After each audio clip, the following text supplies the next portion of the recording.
Get up, cocksuckers. It's all over. I'll tell you what I don't like is these fucking COVID tests. The one with the nose. Oh my God, what a weird feeling. You know, here's the funny thing. Like, I did it, but I got the blood. I didn't trust. Listen, let me explain something to you. You don't want to put a cotton swab in my nose, dog. What happened? I got angel dust, coke, THC crystal, animal tranquilizers, asshole dust, fucking pubic hairs. I smelled Newark in the summer. What haven't I smelled? Coke, heroin, fucking. Are you kidding me? When they did my nose, Asshole dust. I remember asshole dust. You know, open up an asshole, a little bit of dust comes out. Nobody knows nothing. You just take it like a man. Like, you know, I remember when I woke up, Dr. Line was jizzling my nose, and the sparks were coming out of my nose and shit. I still got Coke rocks in those glands in there.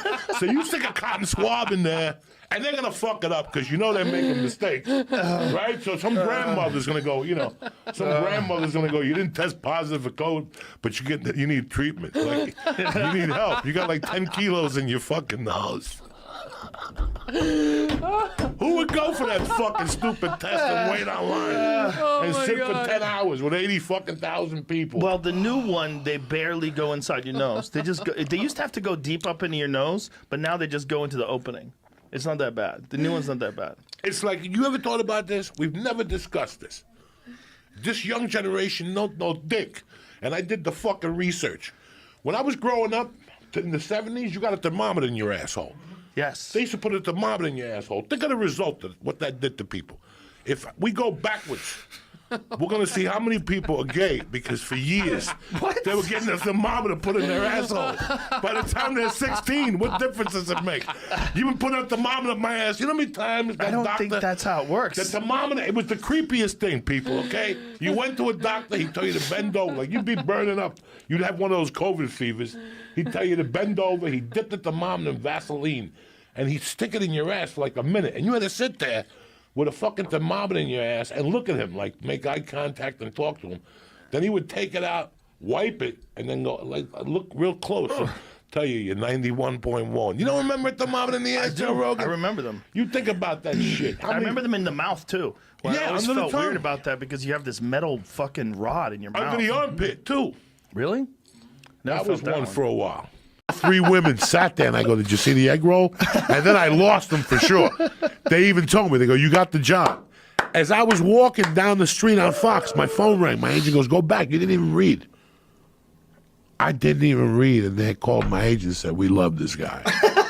I went back, and when I went, didn't even read. Dick. They saw the Cuban egg roll, you know. Well, but they were probably not used to someone with confidence that didn't give a fuck. you know, I went to an audition one time, bro, where the guy had, I'll never forget this, the guy was a white trash guy. Like, this family moved in. It was a pilot for ABC. And this guy is one of those guys that he had a little circular pool in front of his house. And he was watering shit, but at the same time, he had like a thong on. And he's fat. And he's got jewelry on, like one of those guys in like Long Island. You know what I'm saying? So I'll never forget, I get to the audition, all these guys are there. Tony Longo, God rest his soul, all these big Italian dudes. And I knew they were going to get the part, bro. I'm like, they're going to get the part. I'm not going to get it. But I had warm-ups on. All right, I had warm-ups on with the string, and I had white, tidy whiteys. And I had a zip-up jacket, and I had to weigh 380. So I walk in, I go, I know what I'm going to do. I'm going to take my pants off. And I start right? I'm taking my fucking sweats off. Dog, I walk in, and what do you think these 2 ladies say to me? Hold on 1 second, we'll be with you in a minute. So they turn around. That's my cue, bitch. I took those sweatpants off. I took the shoes off and my socks, and I walked closer, and I took my shirt off. When they turned back around, all I had was boxer shorts on, like the tidy whities. That's it. Tits hanging out, stomach hanging over the underwear. And they did. As soon as they turned around, they were like, "Oh my God!" They're like, "That is terrible. Put your shirt back on." I'm like, "I'm not putting on shit. All right, I'm reading this motherfucker how it is." So you were supposed to like wave and say good morning, and they're like, "Action," and they're like, can't even look at me because I'm completely naked. You know, and they can't even look at me, and I'm making believe I'm flipping burgers, and I look over at them and I go, living like a doctor. That's it. They booked me. When I got to the audition, that was the read. Living like a doctor. They even gave me my own line. Half of those auditions I went into, they gave me whatever line I said in the audition. Like whatever they said wasn't good enough. Like I go in there with my own fucking line. Yeah, that's probably why you got it. What Look, is this? look at Joey. He's just sitting There there you like are a in the mook back. galore. That's when you were wearing those big daddy shirts. Yeah, all look the how time. big I was. Jesus Christ, you were enormous back then. That must have been like, what, 2000 then, right? Yeah, this is 2000, 2002, 2003. I remember when I met you, like right after I met you, I brought you onto the set of News Radio. Oh, and they were all like, who is this guy? With the leather jacket on. Is this guy your friend? Like, I go, that's Joey. It's hard to believe, right? That's the best part of comedy. I don't give a fuck when anybody tells you standing ovations, selling tickets. The part of comedy you're going to remember is when you were with Brody Stevens in a car with Josh Wolf. And I got Brody in the back tied up in the fucking back in the Volvo. And I'm doing 100 with his car. And he's yelling, stop it. Normal people do not live like this. Every time I see Brody, I give him a hug now. Brock Lesnar ain't coming back. Brock Lesnar ain't never coming back. Well, he's not going to come back and fight for a world title right away. But he ain't you gonna don't come think so? back, bro. No. I think That was the biggest embarrassment of the Lord, fucking that would year. be crazy That was for the them. biggest fucking embarrassment of the year. Why would that be? Embarrassment, bro. What was embarrassing? Just embarrassing against Mark Hunt. They knew he was on the juice. He went in there loaded to the gills. It was just an embarrassing fucking thing. It was an embarrassing thing for everybody. And Mark Hunt had every fucking right to be mad. They put him in there with a guy that's coming off rocket fucking fuel. That dude just don't eat D-ball. Look at the size of his fucking head. He's taking shit that makes your fucking head grow. Okay? That's what they give to fucking pit bulls. I bumped into him in 94. I kidnapped him in 87. I bumped into him in 94 and I bought coke from him. Right? And he was all fucked up on Pearl Street down in Boulder. And then he never remembered. I think he blacked out. That's how bad a shape he was in. I asked him. Not this time, though, the time before, I asked him, do you remember me buying blow from you? He goes, I remember seeing you and I remember hating you the next day. I couldn't believe I didn't knock you the fuck out because I caught him off guard. He was at a bar all fucked up. I'm like, you gotta sell me some blow. He's like, look who's here. The guy who kidnapped me. The guy who kidnapped me. But I called him You last bought week. blow after you kidnapped him and before you apologized for kidnapping him? 6 years later, yeah, I saw him at a bar on Pearl Street. Did you even say, I'm sorry I kidnapped you? Not that night. I just gave him a hug and asked him if he knew where I'd get some blow and shit. Not that And he night. gave me a hug, and I always thought about him. And when I apologized, I felt really bad. And I talked to him the other day, and he started telling me he's 50. He lives with his mother. He had a heart attack. You know, I could tell when I talked to him, and there's pictures on Facebook that he had a stroke. You know, that was all from the blow, bro. Sometimes when he calls me, and I could tell he's drinking. You know. Mm-hmm. And sometimes I feel real guilty that I do this. But then, you know, I'm the type of guy, I don't play that shit. You know, I don't play that shit at all. He was fucked up when I kidnapped him. I mean, a couple weeks before, you know, how this whole thing started was because he got a DUI, fucked up some cars, went to Boulder Hospital, on North Hospital, Boulder General. Mm-hmm. And when he was in there, you know, Boulder, he was hurt. They left him in a room by himself, and he stole a bottle of liquid cocaine and jumped out the window. Okay, and they caught him an hour later on the other side of Boulder. When you steal a bottle of liquid cocaine from the hospital, you already got problems. Oh, okay? my God. Me kidnapping him, you know, and we laugh and we giggle. Me kidnapping him makes me feel like maybe I contributed to that, but I didn't. He had his own doom. So Friday I went to the store, and I swear to God, guys, I didn't eat nothing all day. I had smoked some pot. I worked out. I went to the Y. I did chest and the other thing. I smoked dope. Before I left the house, there was a little brownie. A 70-milligram brownie. I had like maybe 13 carbs left for the day. I was fucking starving.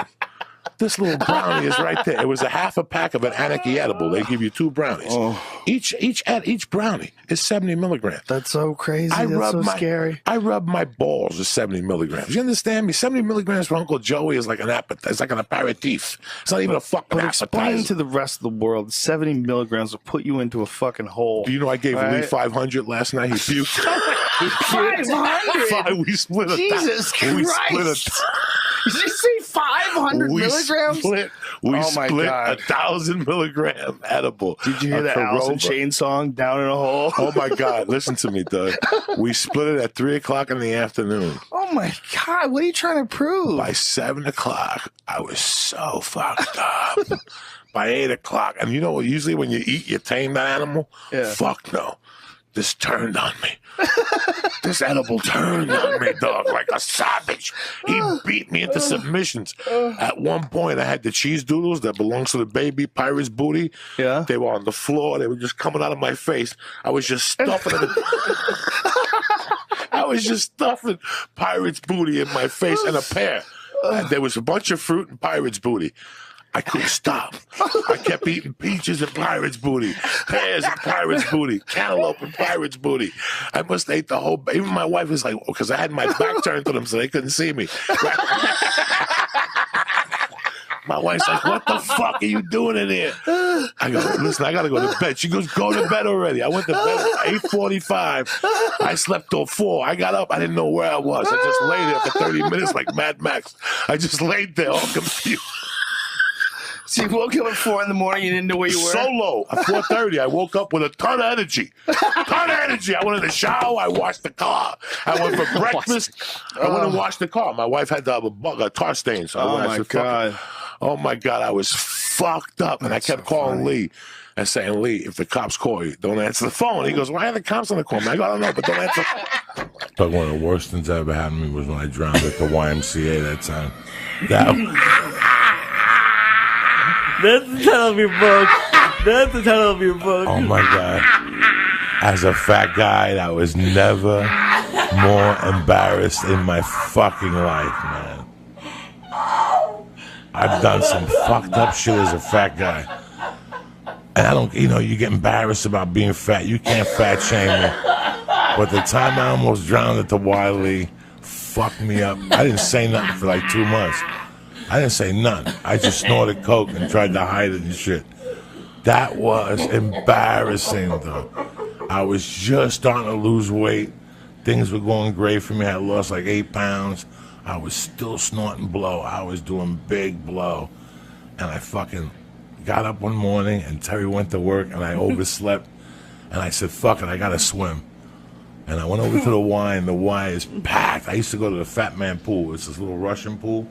Right, it was like 4 feet, but it was 96 degrees, so it's like a therapeutic pool. And I would walk around, and then if there was nobody in there, I would do laps. And then it's short laps, and nobody would see you. If you go to the big pool, Lee, there's kids, and people see you, and there's lifeguards. I was still too embarrassed. I'm not going to be a fat guy who wears a T-shirt in the pool. No. But I am. I'm a hot mess. You don't want to see so me. I said, fuck it. I keep all this here. I'm going to go in there without a T-shirt. Lee, I was 400 pounds. There was fat everywhere, Lee. And I'd sit in the sauna, and I'd make believe like I was losing weight in the sauna. Then I'd go in the steam bath. Then I'd jump in the pool. And I'd do this every morning at 5 a.m. I did this to start off, but I was still snorting blow. So in my mind, if I ate sushi and I went to the steam room, I would sweat the cocaine out. I wasn't a fiend no more. So now it's 2 in the afternoon, Lee. I go across the street to the Y. I'm still a little hungover on the blow. And the fucking steam pool is packed with kids jumping up and down. And I'm like, I can't do my fucking laps. But the adult pool, the lap pool, was wide open. Oh, shit. I go, fuck this. I swam when I lived in Boulder. I've been swimming for 3 weeks. I'm ready for the big fucking pool. Why am I swimming with these fucking fat fucks for? I went over there, I put my name on the blackboard, guys. I put my goggles in. And on the deep end, I jumped. Just the cold water hitting me, bro. It just shocked my body. Just shocked my fat little body. And then I'm trying to swim. I'm swimming. I'm putting everything I can. I'm turning my head. I'm remembering my form. And I look up, Lee, and I haven't even moved like 5 feet. I'm fucking sideways. But by this time, I'm out of air. Like I was smoking 2 or 3 packs of cigarettes a day. I'm dying. I'm 10 feet out, but I can't swim back. And my feet can't take it. So I'm just holding on to the rope.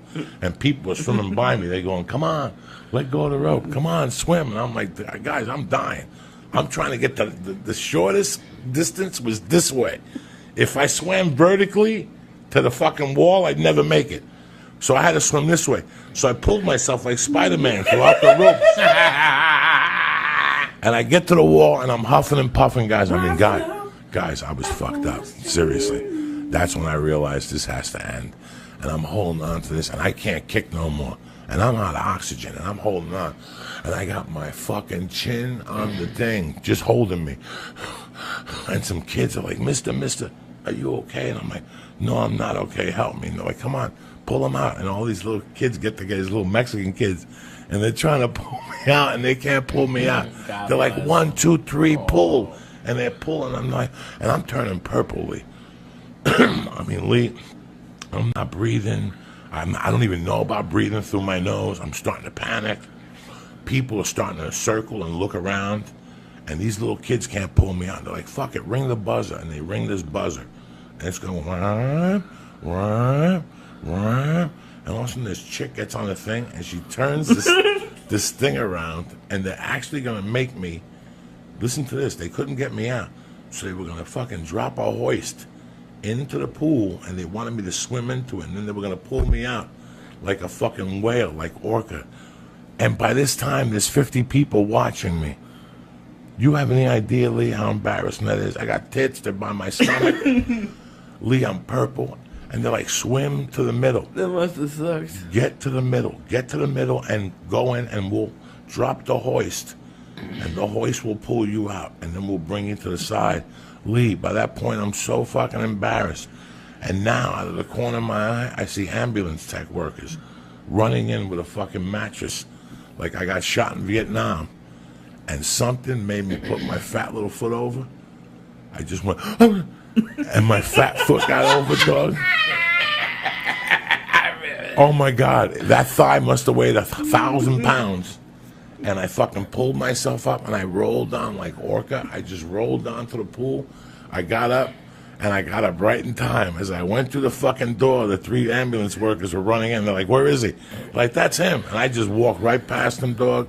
Because rule number 1, don't stop and don't sign nothing. You don't need to get checked out. Mind your business. You're fine. You know, as long as you get to tell, maybe he could mingle on the other side. You could talk him into switching governments if He's you got had a to. kid and a And dog. I know a lot of dudes like that you look at and you go, living something a ain't lie. right.